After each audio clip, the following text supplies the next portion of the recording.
ఎవరైతే medical PG enter అవ్వాలనుకుంటున్నారో లేదా enter అయిన తర్వాత అకాడమిక్గా కానీ క్లినికల్గా కానీ ఏం చేయాలి ఏం చేయకూడదు తెలుసుకోవాలనుకుంటున్నారో అండ్ మెడికల్ ఫైనల్ ఎగ్జామ్స్కి అదే ఎండి ఫైనల్ ఎగ్జామ్స్కి ఎలా ప్రిపేర్ అవ్వాలో తెలుసుకోవాలనుకుంటున్నారో వాళ్ళకి ఈ video this video will be a complete guidance for you. So ఈ వీడియోని ఎండ్ వరకు కంప్లీట్గా చూడండి. First question. నమస్తే, I'm doctor Nishant, consultant paediatrician and neonatologist, Jaya hospital, Mahabubabad. So how to enter into medical PG, medical పీజీలోకి ఎలా ఎంటర్ అవ్వాలి?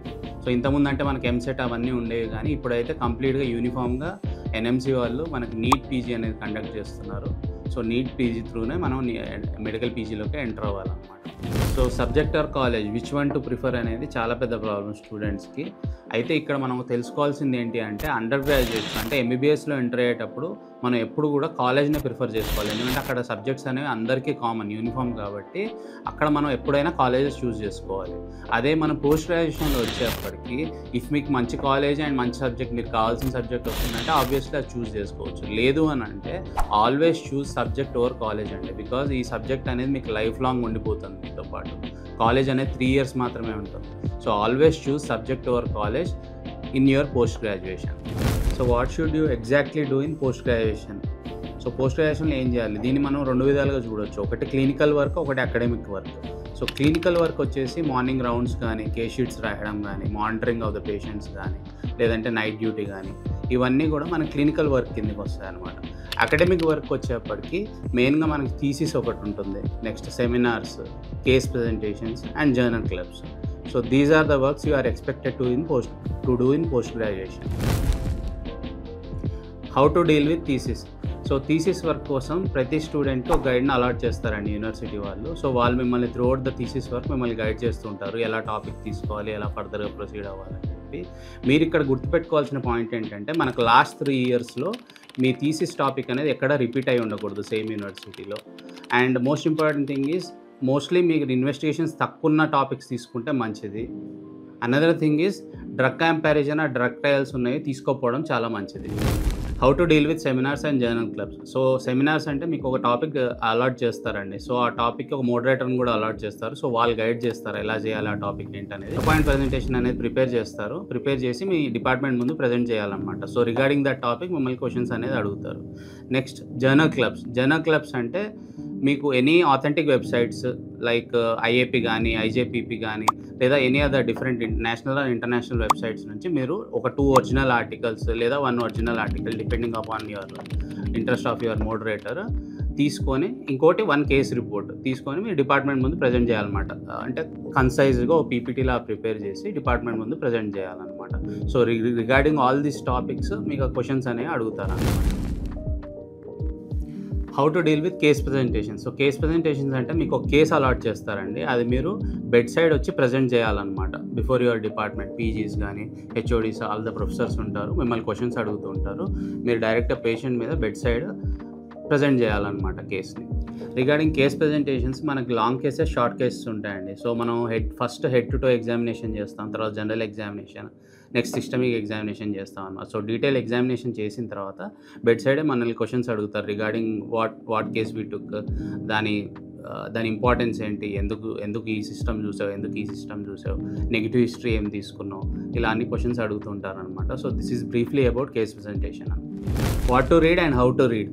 సో యాజ్ ఎ పీడియాట్రిక్ పీజీస్కి నేను చెప్పేది ఏంటి అని అంటే ఎన్ఎంసీ వాళ్ళు మనకు కొన్ని బుక్స్ సజెస్ట్ చేశారు, ఈ బుక్స్ చదవండి అని చెప్పి. లైక్ నెల్సన్స్ కానీ, లేదా పీయూష్ గుప్తా టెక్స్ట్ బుక్ కానీ, లేదా మెహర్బాల్ సింగ్ న్యూ బార్న్ కేర్ కానీ, ఇంకా చాలా బుక్స్ ఉన్నాయి, వాళ్ళు సజెస్ట్ చేశారనమాట. ఇవి కాకుండా ఇంకా మనం ఎయిమ్స్ ఎన్ఎస్యూ ప్రోటోకాల్స్ ఫాలో అవ్వచ్చు, లేదంటే పిఎస్యూ ప్రోటోకాల్స్ ఫాలో అవ్వచ్చు. ఈ బుక్స్ అన్ని ఫాలో అవ్వచ్చు. Most important thing you have to do is when you enter into post graduation first ఇయర్లో మీరు చేయాల్సింది ఏంటి అంటే ఏదైనా కేసు వచ్చినప్పుడు కంపల్సరీ మీరు క్లినికల్ మెథడ్స్ బుక్ ఒక్కసారి ఓపెన్ చేసి కేసు మొత్తం డీటెయిల్గా సిస్టమిక్ ఎగ్జామినేషన్ ఎలా చేయాలి ఏంటని చూసుకొని దాని తర్వాత కేస్ షీట్ రాయడం అనేది అలవాటు చేసుకుంటే ఏంటి అని అంటే మీరు రిపీటెడ్గా ఆ సిస్టమ్ చూస్తూ ఉంటారు కాబట్టి మీకు విజువల్గా అది ఇంప్రింట్ అయిపోతుంది అనమాట మైండ్లో. సో ఇంకా అది ఎట్టి పరిస్థితుల్లో మీరు మర్చిపోరు.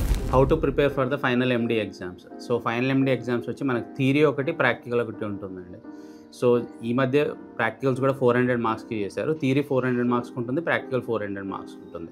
సో థియరీకి వచ్చేప్పటికి మీరు స్టాండర్డ్ బుక్స్ ఫాలో అవ్వచ్చు. నెల్సన్ టెక్స్ట్ బుక్ గానీ, పీయూష్ గుప్తా టెక్స్ట్ బుక్ గానీ ఫాలో అవ్వచ్చు. మీరు ఏది ఫాలో అయినా కూడా మీరు ఒక సిస్టమాటిక్ వేలో చదవడం అనేది పెట్టుకోండి.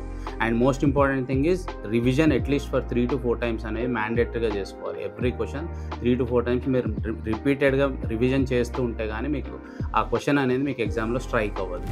How to read paper wise or topic wise?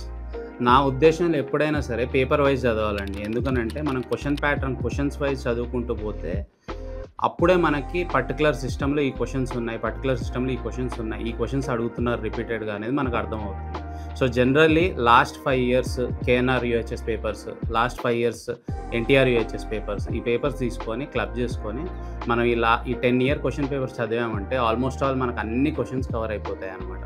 Oh systematic వేలో వీటన్నిటిని కూడా ఫినిష్ చేసేసుకొని next if possible articles and journals ఇంకేదైనా దొరికితే మీకు అవి చదవగలిగితే చదవండి. లేదు అని అంటే అట్లీస్ట్ ఈ 5 ఇయర్స్ క్వెషన్ పేపర్స్ అవి అట్లీస్ట్ 3-4 టైమ్స్ రివిజన్స్ అయ్యేటట్టుగా చూసుకోండి ఈ క్వెషన్స్.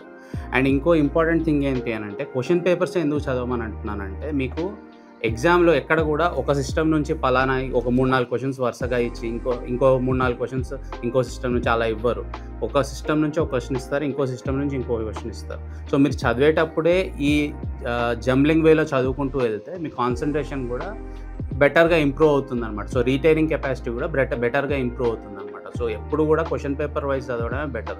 లేదు మేము టాపిక్ వైజ్ చదువుతాం అనుకుంటే మీరు ఫస్ట్ ఇయర్ నుంచే ఆల్మోస్ట్ ఎవ్రీడే 5-6 అవర్స్ మినిమం చదవాల్సి వస్తుంది.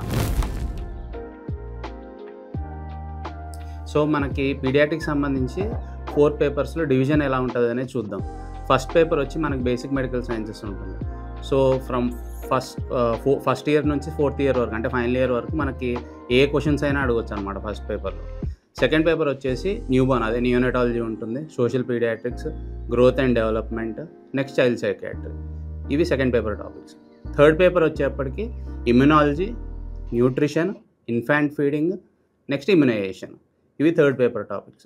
ఫోర్త్ పేపర్ వచ్చేప్పటికి కంప్లీట్ సిస్టమ్స్ ఉంటాయన్నమాట. సో ఏదైనా అడగొచ్చు మనం సిస్టమ్స్లో.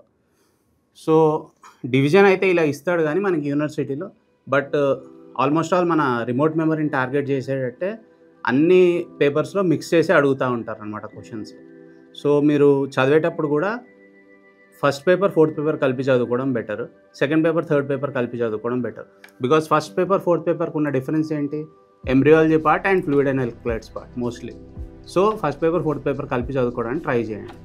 Next second paper third paper evening time పెట్టుకోండి, first paper fourth paper morning time పెట్టుకోండి. ఇలా డే మొత్తం చదివిన తర్వాత నైట్ పడుకునేటప్పుడు ఒక 1 or 2 hours ఈరోజు మీరు ఏం చదివారో అది రివైజ్ చేసుకోవడానికి ట్రై చేయండి. సో దట్ మీకు మంచిగా గుర్తుంటుంది అన్నమాట.